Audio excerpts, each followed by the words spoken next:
పూర్తి చేసుకున్నాం. ఈరోజు మనము లేవి కాండము అనేటువంటి గ్రంథం గురించి మనము పరిచయము, ఆ తర్వాత దహన బలి అనగా బర్న్ట్ ఆఫరింగ్ అనేటువంటి మొదటి బలి గురించి మనము కొంచెం క్లుప్తంగా చూసుకుందాము. సో లేవి కాండము అనగానే మనకు గుర్తు రావాల్సింది ఏంటంటే ఆరాధన క్రమము. దీన్ని ఆరాధన గ్రంథం అని కూడా అంటారు. ఆరాధన గ్రంథం ఎందుకని అంటారంటే దేవుణ్ణి ఆరాధించటానికి మరి దేవుడు అనుగ్రహించినటువంటి ఈ యొక్క క్రమము. దీన్ని పవిత్రీకరణ గ్రంథము అని కూడా అంటారు. ఎందుకంటే ఈ యొక్క గ్రంథము సగము తరువాత పరిశుద్ధత, పవిత్రతను గురించి దేవుడు ఎక్కువగా నొక్కి వక్కాణించి చెప్పాడు. నేను పరిశుద్ధుని కనుక మీరు పరిశుద్ధులైండుడి అని సెలవిచ్చాడు. సో దీని ఆరాధన గ్రంథము లేకుంటే పవిత్రీకరణ గ్రంథము అని మనము అనుకొనవచ్చు. సో ఇది మోషే సీనాయి పర్వతం దగ్గర ఉన్నప్పుడు రాశాడు. ఇప్పుడు మనం ధ్యానిస్తుంది కూడా మోషే సీనాయి పర్వతం దగ్గర ఉన్న విషయమే. సో ఆది కాండాన్ని మనం చూసుకున్నట్లయితే ఆది కాండంలో మనుషుడు పాపము చేసి దేవునికి దూరం అయిపోయాడు. మనకు అవాదాములు కావచ్చు, లేకుంటే మరి కయ్యోను కావచ్చు, లేకుంటే ఆ తర్వాత నోవాహు జలప్రలయం సమయంలో కావచ్చు. ఆ తర్వాత ఇంకా మనం చూసినట్లయితే మరి ప్రజలు బహు దుష్టులుగా ఉన్నారని మనం చూసుకున్నాం. నిర్గమకాండానికి వచ్చేసరికి ప్రజలను దేవుడు విమోచించాడు. ప్రజలను విమోచించి ప్రజలకు తాను ప్రత్యక్షపరుచుకున్నాడు. అయితే ప్రజలను దేవుడు విడిపించి తన స్వకీయజనంగా చేసుకున్నాడు. తర్వాత లేవి కాండానికి మనం వచ్చినట్లయితే విడిపించబడినటువంటి మనుషుడు దేవుని ఆరాధిస్తూ ఉన్నాడు, దేవుని క్రమ పద్ధతిలో స్తుతిస్తూ ఉన్నాడు. బలులు అర్పించడం ద్వారా, పండుగలను ఆచరించడం ద్వారా, పవిత్ర స్నానములు చేయడం ద్వారా, అదేవిధంగా సామాజిక కూటములుగా కూడుకొనుట ద్వారా, పవిత్ర దినములను, ఆధ్యాత్మిక సూత్రములను దేవుని యొద్ద నుంచి పొందుకొని వాటిని పాటించటం ద్వారా ఎందుకు వస్తుందని. సో ధర్మశాస్త్రం అనగా మనం ముందు చూసుకున్నాం మొదటి 5 గ్రంథాలు: ఆది కాండము, నిర్గమకాండము, లేవి కాండము, సంఖ్యాకాండము, ద్వితీయోపదేశ కాండము. ఈ 5 గ్రంథాలను కలిపి ధర్మశాస్త్రం అని అంటారు. సో ఇది సుమారుగా 1845 1844 సంవత్సరం కాలము క్రీస్తు పూర్వము రాయబడినటువంటిది. సో ఇది రాయబడిన స్థలము సీనాయి కొండ. ఎవరి కొరకు రాశారు అంటే ఇజ్రాయేలు ప్రజల కొరకు రాశారు. ఇజ్రాయేలు ప్రజల కొరకు రాయబడినప్పటికీ ఇది ఈ దినమును కూడా మనందరికి కూడా అప్లికబుల్, మనందరికి కూడా వర్తిస్తుంది. తర్వాత ఈ యొక్క అధ్యాయంలో ఉన్న గణాంకాలను మనం చూసినట్లయితే మొత్తం 27 అధ్యాయాలు ఉన్నాయి. ఆ 27 అధ్యాయాలు 659 వచనాలను కలిగి ఉన్నాయి. ఆది కాండంలో 50 అధ్యాయాలు, నిర్గమకాండంలో 40 అధ్యాయాలు, లేవి కాండంలో 27 అధ్యాయాలు ఉన్నాయి. సో ఈ యొక్క గ్రంథంలో ఉన్న ముఖ్య వ్యక్తులను మనం చూసినట్లయితే మరి మొట్టమొదటి వ్యక్తి మోషే అన్నైనటువంటి యాజకుడుగా అభిషేకించబడినటువంటి అహరోను. ఆ తర్వాత అహరోను కుమారులు వారు ప్రధాన యాజకుడైన అహరోనుకు మరి యాజకులుగా, సహాయకులుగా వారు ఉంటూ ఉన్నారు. నాదాబు, అబీహు, ఎలియాజరు, ఈతమారు.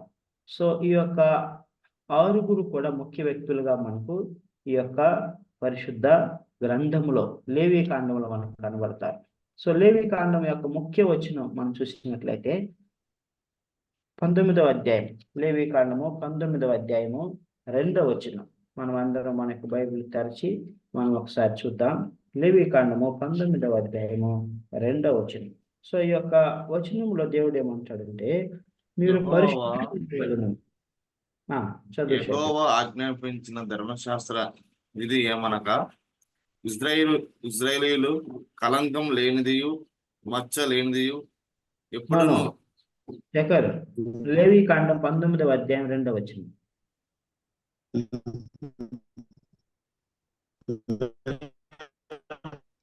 మీరు పరిశుద్ధులై ఉండవలెను, ఈ దేవుడైన యెహోవాకు నేను పరిశుద్ధుడనై ఉన్నాను. You should be holy as thy God I'm holy. So మీ దేవుడైన యెహోవా నేను పరిశుద్ధునై ఉన్న ప్రకారం మీరును పరిశుద్ధులయుడి అని అంటున్నారు. సో ఈ యొక్క గ్రంథానికి ఆధారం ఇది. ఎందుకనంటే మొట్టమొదటిగా దేవుడు ఎంత పరిశుద్ధుడో అది మనకు బయలుపరిచాడు. సినాయి పర్వతం మీద బయలుపరిచాడు. తర్వాత ఆ ప్రత్యక్ష గుడారం అతి పరిశుద్ధ స్థలంలోని కూడా ఎవరు వెళ్ళడానికి లేదు. ఎవరైనా వెళితే ఆ యొక్క దేవుని పరిశుద్ధతను తట్టుకోలేక, ఆ వెలుగును తట్టుకోలేక, శరీరంలో ఉన్నటువంటి మనుషుడు, బలహీనుడైన మనుషుడు, పాపం చేసేటువంటి మనుషుడు చనిపోతాడు. కనుక సంవత్సరానికి ఒక్కమారు మాత్రమే ఆ పరిశుద్ధ స్థలంలోనికి వెళ్ళాలి. అది తను తాను శుద్ధీకరించుకొని పవిత్రపరచుకొని గొర్రెలు ఎడ్ల రక్తంను తీసుకొని మరి సిద్ధపరచుకొని దేవుడు చెప్పిన క్రమము చొప్పున ఆ యొక్క అతి పరిశుద్ధ స్థలంలోకి వెళ్ళినప్పుడు మరి అతను అంగీకరింపబడతాడు. సో కాబట్టి మొదటి భాగంలో దేవుడు ఎంత పరిశుద్ధుడో మనకు ఈ యొక్క గ్రంథంలో తెలుస్తుంది. తర్వాత రెండవ భాగంలో మరి మనుషులైనటువంటి మనము దేవుడు ఏర్పరచుకున్నటువంటి ప్రజలమైనటువంటి ఇజ్రాయేలీలు ఆ కాలంలో, ఈ కాలంలో మనము కూడా మరి పరిశుద్ధులై ఉండవాలని దేవుడు చెప్తా ఉన్నాడు. మొదటి భాగంలో దేవుడు ఎంత పరిశుద్ధుడో ఆయన మనకు బయలుపరుస్తూ ఉన్నారు. నేను పరిశుద్ధులై ఉన్నాను కనుక మీరును పరిశుద్ధులైనడి అని సెలవిస్తా ఉన్నాడు. సో ఈ యొక్క గ్రంథంలో మనం చూసినట్లయితే ఈ గ్రంథం మనకేం తెలియచేస్తుందంటే దేవుడిని ఎలాగో ఆరాధించాలి, దేవుని సేవ యాజకులు ఎలాగూ చేయాలి, దేవునికి ఎలాగో విధేయత చూపించాలి. ఇవి 3 విషయాలు మనకు కనబడతాయి. మరలా చెప్తున్నాను, దేవుణ్ణి ఎలాగో ఆరాధించాలి, దేవునికి ఎలాగో సేవ చేయాలి, యాజకులు ముఖ్యంగా దేవునికి ఎలాగో విధేయత చూపించాలి అనేటువంటి క్రమాలను దేవుడు స్పష్టంగా బయలుపరిచి ఉన్నాడు. సో దీని యొక్క ముఖ్య ఉద్దేశాన్ని మనం చూసినట్లయితే ఈ యొక్క గ్రంథము ద్వారా ఇజ్రాయేలు ప్రజలకు సర్వ లోకములో ఉన్నటువంటి క్రైస్తవ సమాజానికి కొన్ని ప్రయోజనాలు చేకూర్చేటువంటి విషయాలు ఉన్నాయి. మొట్టమొదటి చారిత్రక ప్రయోజనం. చారిత్రక ప్రయోజనాలు మనం చూసినట్లయితే అసలు దేవుని ఎలాగో సంప్రదించాలి. ఎందుకు చారిత్రకం అంటే దేవుడు ఆ లేవి కాండమును అనుగ్రహించినది మొదలుకొని ఇప్పటి వరకు కూడా చరిత్రలో ఎంతమంది అయితే వచ్చారో వారందరికీ కూడా అది ప్రయోజనకరంగా ఉన్నది. దేవుణ్ణి ఎలాగ సంప్రదించాలి, ఆయనకు ఆమోదయోగ్యంగా ఎలాగ మారాలి, ఏ విధంగా మనం ఆరాధిస్తే ఆయనకు ఆమోదయోగ్యము ఆయన మన ఆరాధన అంగీకరిస్తాడు. తర్వాత పవిత్రమైన జీవితాన్ని ఎలాగో జీవించాలి, ప్రేమ, ఆనందము మరియు శాంతితో కూడిన జీవితము, ఇవన్నీ కూడా సంతృప్తితో కూడిన జీవితము మరియు పూర్తి జీవితము, అవన్నీ కూడా ఎలాగుండాలో దేవుడు మనకు బయలుపరుస్తూ ఉన్నాడు. సో ఈ యొక్క గ్రంథంను చదివి ఆ భాగంలో మనం అర్థం చేసుకున్నట్లయితే జరిగేది ఏంటంటే మనము దేవుణ్ణి ఎలాగ సంప్రదించాలో మనకు తెలుస్తుంది. ఏ రీతిలో ఎలాగ మనం సిద్ధపరచుకొని యోగ్యులుగా మనము దేవుని దగ్గరికి వెళ్ళాలో సంప్రదించాలో మనకు తెలుస్తుంది. తద్వారా మనం పరిశుద్ధమైన జీవితాన్ని జీవిస్తాము. పరిశుద్ధమైన జీవితాన్ని బట్టి దేవునికి దగ్గరగా చేరడాన్ని బట్టి మనలో ప్రేమ, సంతోషము, సమాధానం ఉంటాయి. ఆ తర్వాత పరిపూర్ణమైనటువంటి జీవితమును మనము జీవిస్తాం. ఇది చారిత్రక ప్రయోజనం. సో రెండవది సిద్ధాంతపరమైన లేదా ఆధ్యాత్మిక ప్రయోజనం. ఆధ్యాత్మిక ప్రయోజనం ఏంటంటే మొదటిది దేవుని గురించిన బోధ ఉంది. సో దేవుడు ఎలాంటి వాడో మనకు బయలుపరచబడుతున్నాడు. దేవుడు పరిశుద్ధుడని. తర్వాత సంపూర్ణ త్యాగం, దేవుడు మన కొరకు ఎలాగో త్యాగం చేశాడు ఆయన చిందించినటువంటి రక్తము ద్వారా. సో క్రీస్తు యొక్క త్యాగమును, ఫస్ట్ క్రీస్తు పరిశుద్ధుడని, క్రీస్తు యొక్క సంపూర్ణ త్యాగము, ఆ తర్వాత మరి ఆయన ఒక ప్రధాన యాజకుడుగా, పరిపూర్ణ ప్రధాన యాజకుడుగా ఉండి మన కొరకు ఎలాగో ఆయన మన కొరకు పరిచర్య చేశాడో మనకి తెలియచేస్తా ఉన్నది. సో రెండవది పవిత్రమైన పరిశుభ్రమైన జీవితాన్ని గడపవలసిన అవసరాన్ని గురించి మనకు బోధిస్తాం. సో ఇది రెండవ భాగం, 11వ అధ్యాయం నుంచి 27వ అధ్యాయం వరకు. సో అంటే మీరు ఎలాగ పరిశుద్ధంగా ఉండాలి అనేటువంటి ఆత్మీయంగా మనం ఎలాగ పరిశుద్ధంగా ఉంచుకోవాలనే విషయాన్ని మనకి తెలియజేస్తుంది. సో మూడవ ఉపయోగం ఏంటంటే క్రీస్తు కేంద్రీకృత ప్రయోజనం. అంటే ఈ యొక్క లేవీ కాండంలో మనకు కనిపించేటువంటి విషయాలన్నీ కూడా బలుల దగ్గర నుంచి, మరి యొక్క నీతి సూత్రాల దగ్గర నుంచి, ఆ యొక్క మౌలిక సూత్రాలు, తల్లిదండ్రులను గౌరవించే విషయము, తర్వాత ఇంకా ఆరోగ్య సూత్రాలు ఉన్నాయి. ఇవన్నిటిని కూడా మనం చూసినట్లయితే, పరిశుద్ధతను గురించిన నియమాలు ఉన్నాయి. వీటన్నిటిని కూడా మనం చూసినట్లయితే ఇవన్నీ కూడా క్రీస్తుకు సాదృశ్యంగా ఉన్నాయి, క్రీస్తుకు ముందు గుర్తుగా ఉన్నాయి. ఇవన్నీ కూడా క్రీస్తునే సూచిస్తూ ఉన్నాయి. సో ఆ యొక్క పరిపూర్ణ త్యాగము, ప్రపంచంలో ఉన్నటువంటి ప్రజలందరి పాపములను తొలగించేటువంటి గొర్రెపిల్లగా యేసుక్రీస్తు వచ్చాడని, ఆయన ప్రధాన యాజకుడని, పరిపూర్ణ ప్రధాన యాజకుడని, మధ్యవర్తి అని. సో ఈ విధంగా ప్రభువుని గురించి ఈ యొక్క గ్రంథం మనకు తెలియజేస్తుంది, ప్రభు అయినటువంటి యేసుక్రీస్తు. సో మనం కోరిలేట్ చేసుకోవాలి దీన్ని. నూతన నిబంధన గ్రంథంలో మరి ఆ యొక్క యేసుక్రీస్తు ప్రధాన యాజకుడుగా తను తాను ఎలా బలిగా అర్పించుకున్నాడనే విషయాలు అక్కడ రాయబడి ఉన్నాయి. మన హెబ్రీయులు రాసిన పత్రిక వచ్చినప్పుడు మనకు చాలా క్లియర్గా అర్థమవుతుంది. సో ఈ యొక్క దీనిలో ముఖ్యమైనటువంటి అంశాలు మనం చూసినట్లయితే బలులు, అర్పణలు, తర్వాత ఆరాధన క్రమము, ఆరోగ్య సూత్రాలు, పరిశుద్ధత, లేవీలు సేవ చేయవలసినటువంటి క్రమము, లేవీలు చేయవలసినటువంటి బాధ్యతలు. సో ఈ యొక్క 5 విషయాలు మనకు కనబడతాయి. సో వీటి వారు మనం ఏం నేర్చుకుంటామంటే దైవ భక్తిలో మనం ఎలాగ ఎదగాలి, చైతన్యవంతమైన భక్తిని మనం పెంపొందించుకోవాలి, పరిశుద్ధతను అనుసరించటం, విశ్వాసపు నడవడిక, సమర్థవంతమైన సేవకు పరిష్కారం, అపవిత్రతకు పరిష్కారం. సో ఈ విషయాలు మనకి ఈ గ్రంథంలో కనబడతాయి. సో నిర్గమకాండం, లేవి కాండాన్ని మనం పోల్చి చూసినట్లయితే, సో నిర్గమకాండము మానవుని పట్ల దేవుని వైఖరిని మనకు తెలియచేస్తా ఉంది. అయితే లేవి కాండంలో దేవుని పట్ల మానవుని వైఖరి అంటే మానవుడు మనిషిని విమోచించాడు, విడిపించాడు నిర్గమకాండం.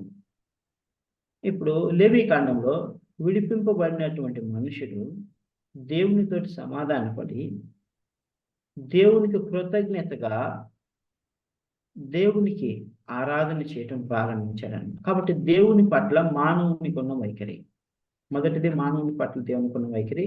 లేవి కాండంలో మనుషుడు కృతజ్ఞతగా దేవుని ఎలాంటి భావన కలిగి ఉన్నాడు అనేటువంటి దాన్ని తెలియజేస్తానండి. సో నిర్గమకాండంలో మనం చూసినట్లయితే క్షమాపణ ఎక్కువగా చూస్తాం. అయితే లేవి కాండంలో స్వచ్ఛతను ఎక్కువగా, స్వతంత్రాన్ని ఎక్కువగా చూస్తాం. అక్కడ క్రీస్తు రక్షకుడుగా ఉన్నాడని మనం చూస్తాం. దేవాతి దేవుడు రక్షించాడని, ఆయన క్రీస్తుకు సాదృశ్యంగా ఉన్నాడని చూస్తాము. లేవి కాండంలో క్రీస్తు పరిశుద్ధుడుగా ఉన్నాడని మనం చూస్తాం. సో అలా అందుకని దేవుడు మీరు కూడా పరిశుద్ధులైనది అంటున్నారు. నిర్గమకాండంలో మనిషి అపరాధం ప్రాముఖ్యంగా ఉంది. అంటే మనిషి పాపి, మనిషి దోషి, మనిషి తిరుగుబాటు చేసేటువంటి వాడు. ఎన్ని అద్భుత కార్యాలు చూసినా కూడా మరలా హృదయాన్ని కఠినపరచుకుంటాం, తిరుగుబాటు చేయటం, అవిశ్వాసము, అల్పవిశ్వాసం చూపించటం, దేవుని శోధించటం మనకు నిర్గమకాండంలో కనబడుతుంది. అయితే లేవి కాండంలో మనిషి అపవిత్రతకు ప్రాముఖ్యంగా ఉంది. మనిషిలో ఉన్నటువంటి అపవిత్రత ఉన్నది. అపవిత్రతను మరి మీరు ఈ విధంగా శుద్ధీకరించుకొని, బలులు అర్పించడం ద్వారా శుద్ధీకరించుకొని ఆ యొక్క అపవిత్రతను తొలగించుకునేటువంటి దానికి మార్గాన్ని మనకు లేవి కాండంలో చూపిస్తారు. తర్వాత నిర్గమకాండంలో దేవుడు కొండపై నుండి మాట్లాడాడు, సినాయి పర్వతం మీద నుంచి మాట్లాడాడు. అయితే లేవి కాండంలో ఒక ప్రత్యక్ష గుడారాన్ని దేవుడు నిర్మించమని చెప్పాడు. మనం అది నిర్గమకాండం చివరి భాగం చూసుకున్నా, దాన్ని నిర్మించాడు, తర్వాత దాన్ని ప్రతిష్ఠించాడు. సో దేవుడు ఇప్పుడు ఆ ప్రత్యక్ష గుడారము సమాజ గుడారంలో నుండి ఆయన, సాక్ష్య గుడారంలో నుండి ఆయన మాట్లాడుతూ ఉన్నాడు. కాబట్టి ఇక్కడ మీరు గమనించవలసింది ఏంటంటే, పరలోకంలో ఉన్న దేవుడు ఇజ్రాయేలును ఏర్పరచుకున్న ముందు పరలోకంలో ఉన్నాడు. ఇజ్రాయేలీయులను ఏర్పరచుకున్న తర్వాత, మోషేను వారికి నాయకుడిగా నియమించిన తర్వాత, దేవుడు సీనాయి పర్వతం మీదకి వచ్చాడు. సీనాయి పర్వతం మీదకి దేవుడు వచ్చిన తర్వాత, ఇజ్రాయేలు ప్రజల పాపములను క్షమించి వారిని తన స్వకీయ జనముగా చేసుకొని, ఆయన ఒక సాక్ష్యపు గుడారమును, ప్రత్యక్ష గుడారమును నిర్మించమని మోషేకి చెప్పాడు. నిర్మించమని చెప్పి ఇజ్రాయేలు ప్రజల సమాజం మధ్యలో ఆ యొక్క ప్రత్యక్ష గుడారం నిర్మించబడింది. ఆ ప్రత్యక్ష గుడారంలో వాసం చేస్తూ అక్కడి నుంచి మాట్లాడుతూ ఉన్నారు. అంటే దేవుడు క్రమేణా మనిషికి దగ్గరవుతూ ఉన్నాడు. దగ్గరవుతూ మనిషిని కూడా తన దగ్గరకు చేర్చుకుంటూ ఉన్నాడు. ఆ యొక్క ప్రత్యక్ష గుడారంలో నుండి మోషేని పిలుస్తాడు. మోషే, నా కొరకు దహన బలులు అర్పించాలని అంటే ఇది క్రమము. అంటే దేవుడు ఆహ్వానిస్తూ ఉన్నాడు. దేవుడు ప్రజలను తన యొద్దకు పిలుస్తూ ఉన్నాడు. ఇదిగో, నేను ఒకప్పుడు పరలోకంలో ఉన్నాను, సినాయి పర్వతం మీదకి వచ్చాను, ఇప్పుడు మీ మధ్యకి వచ్చాను. రండి, మీరు పరిశుద్ధులు కండి, మీరు నీతిమంతులు కండి, మీరు నా వలె నన్ను పోలి మీరు నడుచుకోండి, మిమ్మల్ని పరిశుద్ధులుగా చేస్తానని దేవుడు ఆహ్వానిస్తా ఉన్నాడు. హృదయం అనే ద్వారం యొద్ద, తలుపు యొద్ద దేవాతి దేవుడు ప్రభు అయినటువంటి యేసుక్రీస్తు నిలుచొని ఉండి ఆయన ఆహ్వానం పలుకుతూ ఉన్నాడు. ఆ విధంగా మీరు నా దగ్గరికి రండి, మిమ్మల్ని మీరు పవిత్రపరచుకోనండి, నాతో సంధి చేసుకోనండి, నాతో సహవాసం చేయండి, నా స్వకీయ జనముగా ఉండండి అని దేవుడు సెలవిస్తా ఉన్నాడు. సో మనము ఈ యొక్క లేవీ కాండాన్ని మనం గమనించినట్లయితే, ఈ యొక్క లేవీ కాండంలో పరిశుద్ధత అనేటువంటి మాట, హోలీనెస్ అనేటువంటి వర్డ్ 87 టైమ్స్ మనకి ఈ యొక్క గ్రంథంలో కనబడుతుంది. That means this whole book is talking about the holiness of God and how a man should be holy as God is holy. ఈ యొక్క 87 సార్లు రాసినటువంటి ఉద్దేశం ఏంటంటే, దేవుడు పరిశుద్ధుడు కనుక ఆ పరిశుద్ధ దేవుడిని చూసి మీరు కూడా మిమ్మల్ని మీరు కడుక్కొని, మీ హృదయ మాలిన్యమును కడుక్కొని పరిశుద్ధులుగా ఉండండి అని దేవుడు చెప్తున్నాడు. తర్వాత ప్రొఫిషియేషన్ అనగా ప్రాయశ్చిత్తము, అంటే పాపమునకు ప్రాయశ్చిత్తము అనేటువంటి మాట 45 సార్లు మనకి బైబిల్ గ్రంథంలో కనబడుతుంది, ఈ గ్రంథంలో కనబడుతుంది, లేవీ కాండంలో కనబడుతుంది. సో ప్రాయశ్చిత్తము అనగా మనకు బదులుగా మరి ఆ యొక్క కోడె రక్తము, గొర్రె రక్తము, మేకల రక్తము, లేకుంటే పక్షుల రక్తము, పౌరముల రక్తము అర్పించబడటం. సో మనకు బదులుగా ఆ యొక్క పౌరము, గొర్రె, ఆ యొక్క కోడెల రక్తం అర్పించడాన్ని బట్టి మనం విడిపించబడుతూ ఉన్నాం. సో దాని గురించి అక్కడ తెలియజేస్తాను. అలాగనే ప్రభు అయినటువంటి యేసుక్రీస్తు ఒక్కసారి మరి గొర్రె పిల్ల ప్రధాన యాజకుడుగా తన సొంత రక్తమును తీసుకొని ఆ యొక్క పరిశుద్ధ స్థలంలోని ప్రవేశించి మనల్ని అందరినీ కూడా విడిపించాడు. సో చూడండి, లేవి కాండము 17వ అధ్యాయము 11వ వచనం ఒకసారి చదువుకున్నాను. లేవి కాండము 17వ అధ్యాయము 11వ వచనం. ప్రాయశ్చిత్తం అనే దానికి అక్కడ స్పష్టంగా అర్థం రాయబడింది. రక్తము దేహమునకు ప్రాణము, మీ నిమిత్తము ప్రాయశ్చిత్తము చేయనట్లు బలిపీఠం మీద పోయుటకై దానిని మీకు ఇచ్చి తిని, రక్తము దానిలోనున్న ప్రాణమును బట్టి ప్రాయశ్చిత్తము చేయును, కాబట్టి మీలో ఎవడును రక్తము తినకూడదని. చాలా ఇక్కడ మనం గమనించినట్లయితే రక్తము దేహమునకు ప్రాణం, అంతే కదా. ఎవరికైనా బ్లీడింగ్ అయిపోయి, దెబ్బ తగిలి బ్లీడింగ్ అయిపోతే, అన్కంట్రోల్డ్ బ్లీడింగ్ అయిపోతే ఆ వ్యక్తి ఏమైపోతాడు? చనిపోతాడు కదా.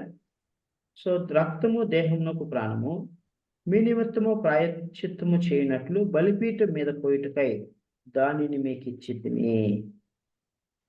సో ఒక కోడిని తీసుకొచ్చినప్పుడు మొట్టమొదటిగా దాన్ని వధించి ఆ రక్తాన్ని ఒక బేసిన్లో పట్టుకొని దాన్ని తీసుకెళ్ళి ఆ యొక్క బలిపీఠం మీద ప్రోక్షించాలి, బలిపీఠం దగ్గర ప్రోక్షించాలి.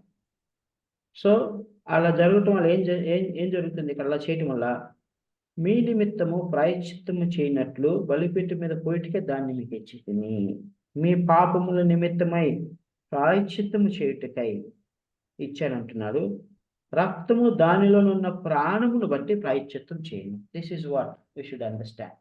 అంటే ఆ రక్తంలో ఏముంది? ప్రాణం ఉంది కదా. సో మన ప్రాణానికి బదులుగా ఆ కోడి రక్తంలో ఉన్నటువంటి ప్రాణంను బలిగా అర్పించి మనల్ని విమోచిస్తూ ఉన్నాడు.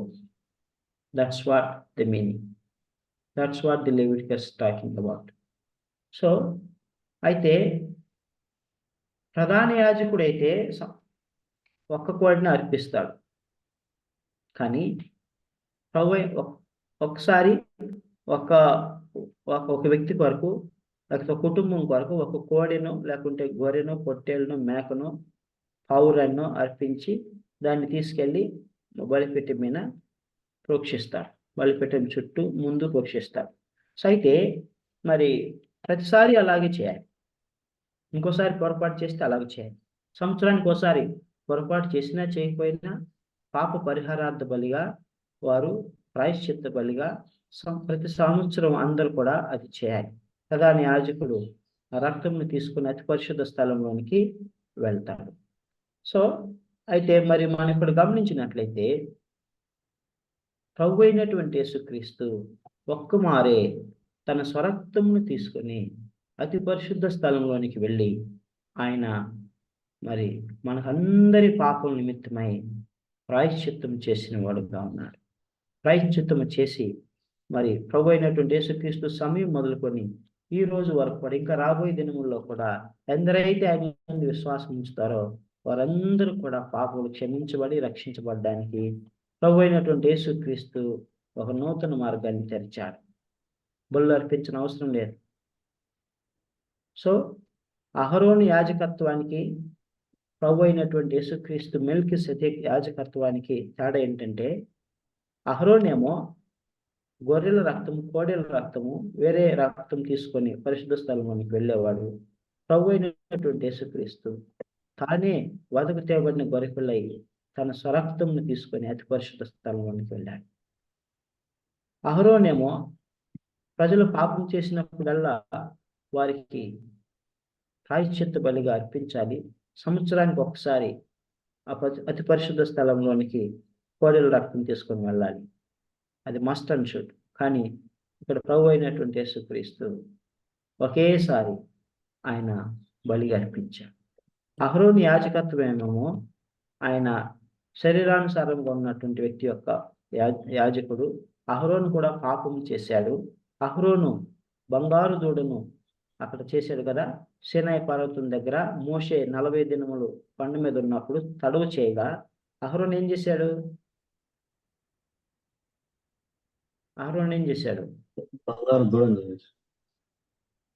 ఇజ్రాయెల్ ప్రజలు అన్నారు, ఆ మోషే ఏమయ్యాడో మాకు తెలియదు, మమ్మలను ఐగుప్తులో నుంచి ఇక్కడి వరకు నడిపించాడు, ఆ తర్వాత ఇక్కడి నుంచి మమ్మల్ని ముందుకు నడిపించడానికి ఎవరూ లేరు, మాకు ఒక విగ్రహాన్ని చేయమన్నారు. అప్పుడు అహరోను ఏం చేయాలి? లేదు లేదు, దేవాతి దేవుడు ఆ పర్వతం మీద మహిమను కూడా మనం చూసాం. ఐగుప్తులో 10 తెగుళ్ళను తెచ్చి దేవుడు మనం విడిపించలేదా? అరణ్యంలో ఆ యొక్క సముద్రాన్ని చేల్చలేదా? 6 నెలలు మనం నడిపించలేదా? ఆ దేవుడు సజీవుడు, నీతిమంతుడు, మనతో మాట్లాడే దేవుడు, ఆయన తప్పకుండా నడిపిస్తాడు, వెయిట్ చేయండి అని చెప్పకుండా ఏం చేశాడు?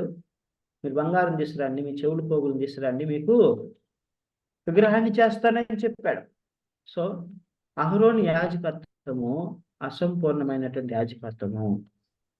శరీరానుసారుడు, ఆయనలో కూడా పాపం బలహీనతలు ఉన్నాయి. అయితే ప్రభు అయినటువంటి యేసుక్రీస్తు యొక్క యాజకత్వము, మెల్కీసెదెకు యాజకత్వము, పాపము లేనటువంటి యాజకత్వము. ఆయన యొక్క యాజకత్వము పరిశుద్ధమైన యాజకత్వము.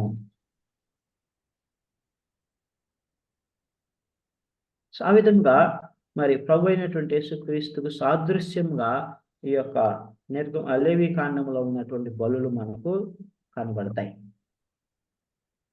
సో లేవి కాండం 20వ అధ్యాయం 26వ వచనంలో కూడా మనకు అదే కనబడుతుంది. 20వ అధ్యాయము 26వ వచనం, మీరు నాకు పరిశుద్ధులై యెహోవా అను నేను పరిశుద్ధుడను, మీరు నా వారే ఉండునట్లు అన్య జనుల్లో నుండి మిమ్మల్ని వేరుపరిచితిని. అన్ని జనుల నుండి నేను మిమ్మల్ని వేరుపరిచితిని. can no longer mingle with the unholy people. You should no longer take part in the unholy things. So నేను మిమ్మల్ని వేరుపరిచాను అంటున్నాను. సో ఈ విధముగా మనకు లేవి కాండంలో ఈ యొక్క ముఖ్య విషయాలు మనకు కనబడతాయి. ఆ తర్వాత ఈ యొక్క లేవి కాండంలో మనకు కనబడే ఏంటంటే ఆఫరింగ్స్ అంటే బలులు, తర్వాత సాక్రిఫైసెస్ అనగా అర్పణలు, ఫెస్టివల్స్ అనగా పండుగలను ఆచరించమని దేవుడు చెప్తాడు. తర్వాత బాత్స్ అంటే స్నానాలు చేయమని చెప్తాడు. హోలీ కాన్వకేషన్ పరిశుద్ధ సమాజంలోగా మీరు కూడుకొని చెప్తాడు.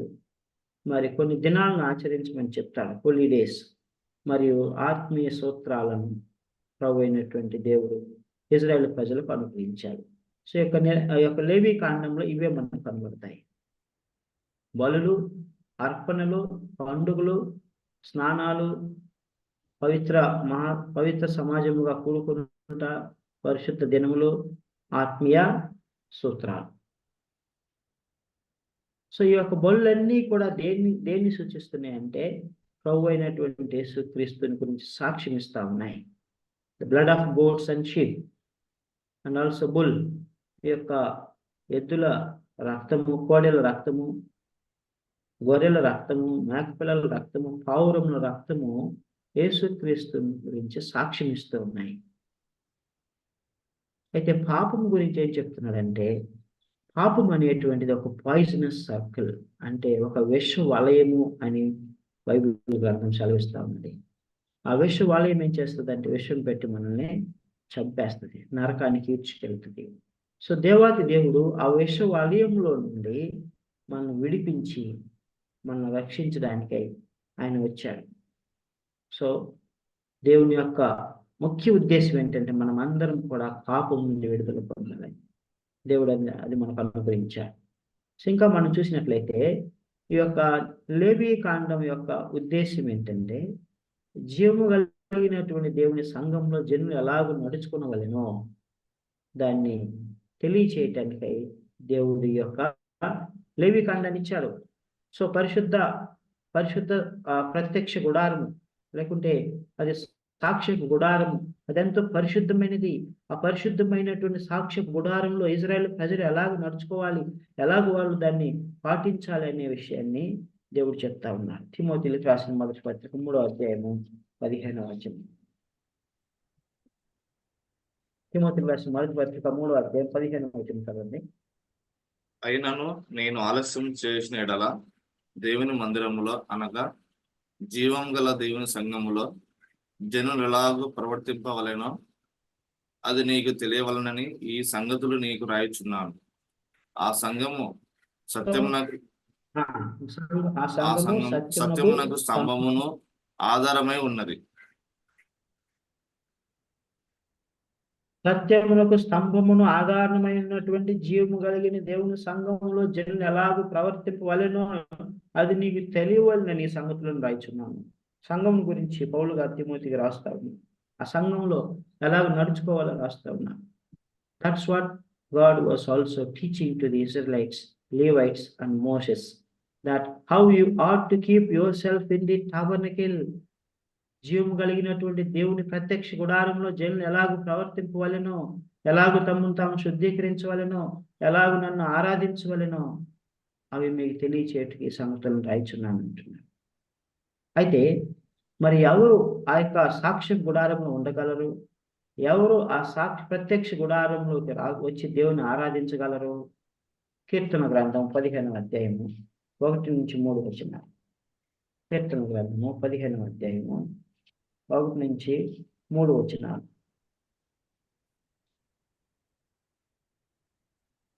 చూడండి. ఇప్పుడు తేమాయుడైన ఎలీఫజు ఇలాగున అయ్యా యెహోవా నీ గుడారములో అతిథిగా ఉండదగిన వాడెవడు? నీ పరిశుద్ధ పర్వతం మీద నివసింపదగిన వాడెవడు? యథార్థమైన ప్రవర్తన కలిగి నీతిని అనుసరించుచు హృదయపూర్వకముగా నిజం పలుకువాడే. అట్టివాడు నాలుకతో కొండెములాడాడు, తన చెలికానికి కీడు చేయడు. తన పొరుగు వాని మీద నింద మోపడు. అతని దృష్టికి నీచుడు అసహ్యుడు. అతడు యెహోవా యందు భయభక్తులు గల వారిని సన్మానించును. 5 వరకు చదువు. అతడు ప్రమాణం చేయగా నష్టము కలిగినను మాట తప్పడు. ఉమ్. తన ద్రవ్యము వడ్డీకి ఇయ్యడు. నిరపరాధిని చెరుపుటకై లంచం పుచ్చుకొనడు. ఈ ప్రకారము చేయవాడు ఎన్నడను కదల్చబడడు. సో ఇక్కడ దావీదు కీర్తనలు చెప్తా ఉన్నాడు, నీ గుడారంలో అతిథిగా ఉండదగిన వాడు ఎవడు ప్రభువా? నీ పరిశుద్ధ మందిరంలో, నీ ప్రత్యక్ష గుడారంలో, సాక్ష్య గుడారంలో ఎవరు ఉండగలరు అని అంటున్నాడు. ఎవరు ఉండగలరు ప్రభువా? నీ పరిశుద్ధ పర్వతం మీద నివసింపదగిన వాడు ఎవడు? యథార్థమైన ప్రవర్తన కలిగి నీతిని అనుసరించు, హృదయపూర్వకంగా నిజము పలుకువాడే. అలాంటి వారే కదా ప్రభువా నీ దగ్గర, నీ సన్నిధిలో నిలవగలరు. అబద్ధికుడు నిలవగలడా? దుర్నీతిని చేసేవాడు నిలవగలడా? మరి యథార్థ ప్రవర్తన లేనివాడు నిలవగలడా? హృదయపూర్వకంగా నడుచుకునేవాడు నిలవగలడా? నిలవలేడు. కొండెంలాడువాడు నిలవగలడా? నిలవలేడు. తన చెలికాన్ని కీడ్చేవాడు నిలవగలడా? నిలవలేడు. అతని దృష్టికి నీచుడు అసహ్యుడు. అతడు యెహోవా యందు భయభక్తులు కావాలని సన్మానించును. సో ద్రవ్యం వడ్డీకి ఇవ్వడు. నిరపరాధులను చెరుపుటక లంచం పుచ్చుకొనడు. చూడండి, సో ఎవరు పరిశుద్ధ గుడారం ఉండగలరు? ఎవరు నివసింపగలరు? ఎవరైతే మరి ఇవన్నీ కూడా చేస్తారో వాళ్ళే. ఇవన్నీ ఎవరు చేయగలరు? ఎవరైతే తమ పాపముల నిమిత్తమై ప్రాయశ్చిత్తం చేయబడి, తమ పాపములు క్షమించబడి, తమను తాము తగ్గించుకొని మరి ఆ యొక్క పరిశుద్ధ క్రమము చొప్పున నడుచుకుంటారు. వారు మాత్రమే వీటినన్నింటినీ చేయగలరు. యేసుక్రీస్తు రక్తంలో కడగబడిన వారు మాత్రమే ఇలాగ జీవించగలరు. ఈ లోకంలో మీరు గమనించండి, ఈ లోకంలో మీరు చూసినట్లయితే పైకి భక్తి కలిగినటువంటి వారు గాను మంచి కాషాయ వస్త్రములు, మంచి శ్రేష్టమైన సన్నని నార వస్త్రములు ధరించుకొని చక్కగా ఉండి నీట్గా మంచిగా ఉంటారు. అయితే మరి వారి యొక్క క్రియలను, వారి యొక్క జీవితాన్ని నువ్వు బాగా పరిశీలించినట్లయితే వారి జీవితంలో ఎన్ని కనబడతాయి? కొండెములాడతారు, నీతి యథార్థత ఉండదు, వడ్డీ కప్పిస్తారు, రైట్? ఆ తర్వాత పొరుగువాని మీద నింద మోపుతాడు, ఆ తర్వాత నాలుగుతో కొండెములాడతాడు. ఇవన్నీ కూడా మనకు కనబడతాయి. Because they are not washed by the blood of Christ Jesus. They do not have testament actually. లోకం మనం గమనించినట్లయితే దేవుడు విమోచించిన ప్రజలకు దేవుడు ఒక ప్రమాణాలను ఇచ్చారు కదా. మనకు ఒక ప్రమాణాలు ఉన్నాయి, మనకు కొన్ని కట్టడలు ఉన్నాయి, మనకు కొన్ని ఆజ్ఞలు ఉన్నాయి, మనకు ఒక టెస్టిమెంట్ ఉంది, మనకంటూ ఒక పశ్చాత్తాపము, మారు మనసు, బాప్తిసము, ప్రభు బలలో పాలుపంపులు పొందుట అనేటువంటి కొన్ని క్రమాలు ఉన్నాయి. మరి మిగతా గ్రంథాల్లో మిగతా ప్రజలకు వారికి ఏం ప్రమాణాలు ఉన్నాయి? Honestly speaking, they do not have any testaments, దే డు నాట్ హ్యావ్ ఎనీ ప్రమాణాలు అనేటువంటి వారికి లేవు. అందుకనే వారు అలాగున్నారు. Because there is no truth in that. దానిలో సత్యం లేదు కనుక ప్రమాణాలు లేవు. ఎందుకంటే ఆ దేవుడు అనేటువంటి వాడు ఒక్కడే. ప్రియమైనటువంటి దేవుని బిడ్డలారా, this is the reason why the people of the world, although they have their own gods, although they worship their own gods, although they are more religious, they are more jealous for their god, but they do not walk according to the ordinances and commandments of God, because they do not have any ordinances, they do not have any commandments. వారి ప్రమాణాలే లేవు, వారి ప్రమాణాలు చెప్పేవారు లేరు, వారికి బోధించే వారికి వారి ప్రమాణాలు తెలియవు. కనుక వారు అలాగనే ఉంటారు, కపటంతో ఉంటారు. అయితే నిన్ను నన్ను ఎన్నుకున్నటువంటి దేవుడు, మనం ఆరాధించే దేవుడు, మన దేవుడు మనకు కొన్ని ప్రమాణాలను ఇచ్చాడు. కాబట్టి మనం దాన్ని పాటిస్తాం. ఎవరు దేవుని యొక్క గుడారంలో అతిథిగా ఉండదగిన వాడు? మనం యాజకుల గురించి మనం చూసుకున్నాం కదా.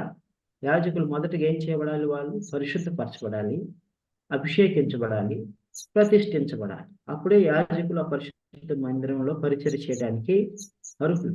Likewise we also should be cleansed, should be anointed and should be dedicated. So ఇవన్నీ జరిగినప్పుడు మాత్రమే మనం దేవుని యొక్క మందిరంలో మనము నివసించగలం.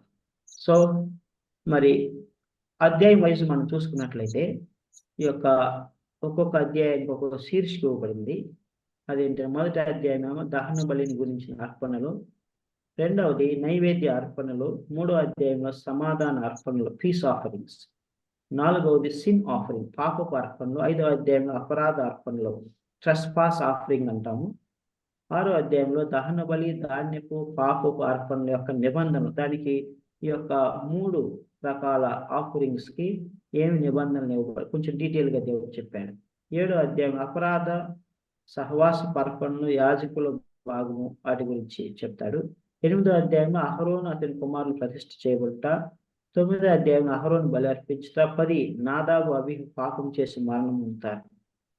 11వ అధ్యాయం పవిత్రమైన అపవిత్రమైన ఆహారం గురించిన ఆజ్ఞలో, 12వ అధ్యాయం పిల్లలను కనిన తర్వాత పవిత్రపరచడాన్ని దాని గురించి ఉంటుంది. 13 కొన్ని ఆరోగ్య సూత్రాలను చెప్తాడు. చర్మ వ్యాధులు ఎలాగ వస్తే వాటిని ఎలా గుర్తించాలి, మచ్చలకు సంబంధించిన విధులు, వాటికి తర్వాత వాటిని ఎలాగ శుద్ధీకరించుకోవాలో 14వ వచనంలో చెప్తాడు. అనారోగ్యకరమైన స్రావముకు సంబంధించిన శుద్ధీకరణ, స్త్రీలు ఎలాగైతే స్రావం కలిగి ఉంటారో ఎలాగ శుద్ధీకరించుకోవాలో చెప్తాడు. పాప పరిహారార్థ బలి యొక్క దినం గురించి, పాప పరిహారార్థ బలి కొరకు ప్రత్యేకింపబడిన రక్తము ఆహారం గురించి చెప్తాడు. 17 రక్తం ఆహారం కింద నిషేధించడం గురించి, 18 శారీరక సంబంధంలో సంబంధించిన నిబంధనలు, 19 విగ్రహారాధన నిషేధించడం వివిధ ఆజ్ఞలు, 20 వివిధ పాపములకు శిక్షలు, విగ్రహారాధన చేస్తే ఎలాంటి శిక్ష వస్తుంది, వ్యభిచారం చేస్తే ఎలాంటి శిక్ష వస్తుంది. తర్వాత 21 యాజకులకు నిబంధనలు ఇచ్చాడు. 22 పొరపాటు లేని అర్పణ అర్పించడానికి యాజకుల సూచనలు. తర్వాత 23 పండుగలు, వారములు, ప్రాయశ్చిత్తము, పర్ణశాల పండుగ, సొమ్ముదని వాటిని ఎలా చేయాలని చెప్పాడు. 24లో దీపము సన్నిధి రొట్టెల వల్ల కంటి కన్ను దోషులకు రాళ్లతో కొట్ట అనేది. 25లో విశ్రాంతి సంవత్సరము, సునాద సంవత్సరము గురించి. 26లో విధేయతకు సంబంధించిన ఆశీర్వాదము, శిక్షలు, విలువ నిర్ణయించుటకు నిబంధనలు.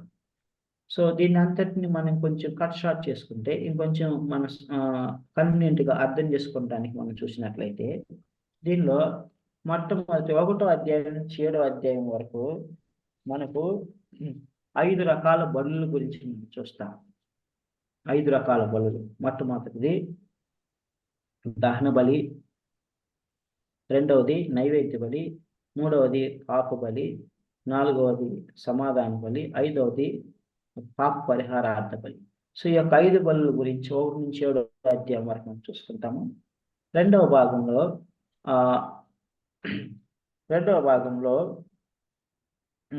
ఆ యొక్క దైవజన్ అంటే యాజకుల యొక్క అభిషేకం, అనాయింటింగ్ ప్రీస్ట్స్ అనే ప్రతిష్ఠించబడటం మనం చూస్తాం. అది 2, 8, 9, 13 అధ్యాయాల్లో చూస్తాం. 3వ భాగంలో మనం చూసినట్లయితే పర్సనల్ హెల్త్ ఇన్స్ట్రక్షన్స్, సో వ్యక్తిగత ఆరోగ్య సూత్రాల గురించి మనకి బోధిస్తాడు.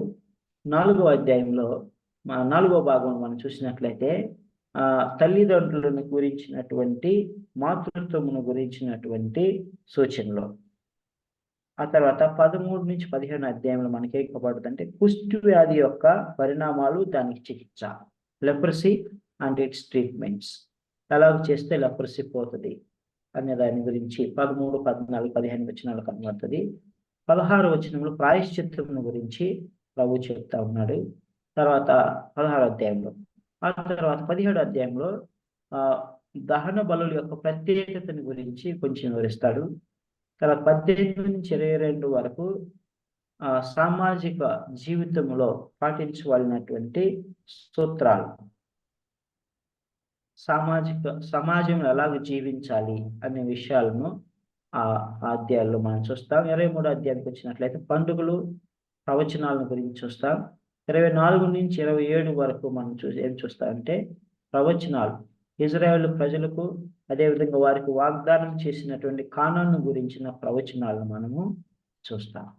సో ఈ యొక్క లేవి కాండాన్ని యొక్క 10 భాగాలుగా మనం విడగొట్టుకోవచ్చు. దీనిలో ఒక్కొక్కటి మనం క్షుణ్ణంగా మనము అధ్యయనం చేద్దాం. సో ఐ థింక్ మనకు సమయం అయిపోయింది కనుక దేవుని చిత్తం అయితే మరి దహన బలిని గురించి మనము 5 రకాల బలుల గురించి మనం సమయం దొరికిన కొలది మనము ధ్యానిద్దాం. So I think will stop here, it is already 6:40. So in nutshell మనం ఈరోజు లేవి కాండం పరిచయాన్ని చూసుకున్నాం. లేవి కాండం అనగా ఆరాధన గ్రంథమని, పవిత్రీకరణ గ్రంథమని మనం అనుకున్నాం. మోషే దీన్ని సీనాయి పర్వతం దగ్గర రాశాడని. ప్రత్యక్ష గుడారం నిర్మించబడిన తర్వాత, దాన్ని డెడికేట్ చేసిన తర్వాత దేవుడు ఆ ప్రత్యక్ష గుడారంలోనికి వచ్చాడు. అక్కడి నుండి మోషేని పిలిచి దహన బలుల క్రమాన్ని నేర్పిస్తా ఉన్నాడు. సో తర్వాత ఇక్కడ ఇజ్రాయేలును ఒక సంఘముగా కూడా దేవుడు ఏర్పాటు చేశాడు. అది చెప్పడం మర్చిపోయాను. సంఘము అనగా హిబ్రూ భాషలో ఎక్లీషియా అనేటువంటి పదాన్ని నుంచి తీసుకోబడింది. ఎక్లీషియా అని అంటే, సంఘం అని అంటే లోకములో నుండి పిలువబడినది. దేవుడు ప్రత్యక్ష గుడారం ఉన్నాడు, బయట సమాజంలో ప్రజలు ఉన్నారు. సో ఆ లోకములో నుండి ఆ యొక్క ప్రత్యక్ష గుడారంలో ఉన్నటువంటి దేవుడు తన యొద్దకు వారిని వేరుపరిచి వారిని గుడారంలోనికి పిలుస్తూ ఉన్నారు. దట్ ఈస్ కాల్డ్ చర్చ్, సంఘం, ఎక్లీషియాగా. సో ఆ విధముగా దేవుడు మరి ఈ యొక్క లేవి కాండాన్ని ఇచ్చాడు. లేవి కాండంలో మనకి బలులు, అర్పణలు, పండుగలు, స్నానాలు, సామాజిక కూటములు, పవిత్ర దినములు, ఆధ్యాత్మిక సూత్రాల గురించి మనకు కనబడతాయి. సో పరిశుద్ధత అనేటువంటిది ముఖ్య అంశం. ఇందులో కీవర్డ్స్ ఏంటంటే be holy as I am holy. నేను పరిశుద్ధుడినై ఉన్న ప్రకారం మీరు పరిశుద్ధులై ఉండండి. సో 2 భాగాలు ఉన్నాయి. మొదటి భాగంలో దేవుడు ఎంత పరిశుద్ధుడో మనకు కనబడుతుంది. రెండో భాగంలో మరి నేను పరిశుద్ధుని కనుక మీరు పరిశుద్ధపరచుకోండి, మీరు పరిశుద్ధులై ఉండండి అని ఈ యొక్క లేవి కాండంలో దేవుడు మనకు బయలుపరుస్తున్నాడు. ఇది దాదాపుగా 87 సార్లు ఈ మాట మనకు వస్తుంది. ప్రాయశ్చిత్తము గురించి దేవుడు చెప్తా ఉన్నాడు. అది 45 సార్లు ఆ మాట రాయబడి ఉన్నది. సో ఆ విధంగా ఈ యొక్క గ్రంథంలో మనం గమనించినట్లయితే ఈ గ్రంథం యొక్క ముఖ్య ఉద్దేశం ఏంటంటే దేవుడు ఎంత పరిశుద్ధుడో మనం గ్రహించుకొని మనం కూడా మనం పరిశుద్ధపరచుకుంటూ దేవుని యొక్క ప్రత్యక్ష గుడారం, సమాజ ఆ యొక్క సాక్ష్య గుడారంలో మనం ఉంటూ దేవునితో సహవాసం కలిగి ఉండాలని, దేవుని ఒక క్రమ పద్ధతిలో మనం ఆరాధించి స్తుతించి గణపరచాలని ఈ యొక్క లేవి కాండం మనకి తెలియజేస్తుంది. దీన్ని 10 భాగాలుగా మనం విభజించుకున్న తర్వాత మనం so this is all about the introduction of Leviticus. So next క్లాస్లో మనం దహన బలిని గురించి నేర్చుకుంటాం. దేవుడి మాటలు దీవించుకుంటాం. Ramchandra, brother Ramchandra will pray and